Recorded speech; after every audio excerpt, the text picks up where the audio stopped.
Deep in the uncharted Amazon, anthropologist Brad Necyk discovered an uncontacted tribe, the Council of Psychedelic Puppets. Among them, a single feral human, Edgar's, believed to have been raised entirely by the puppets.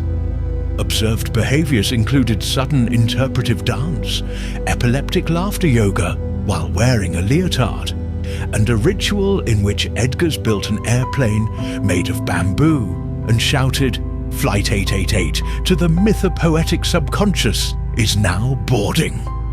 The puppets, stitched from moss, feathers and possibly riddles, communicated in spontaneous aphorisms.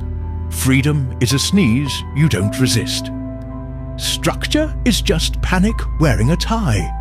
The soul prefers jazz.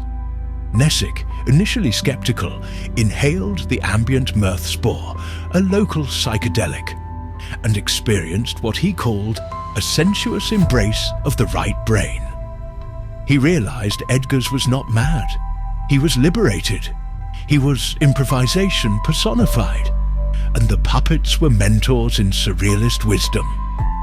They weren't just playing, Necyk wrote.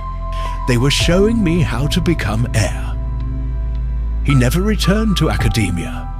He remains in the jungle, rewilded by absurdity, performing with Edgar's in nightly puppet-led ceremonies entitled things like The Elasticity of Now.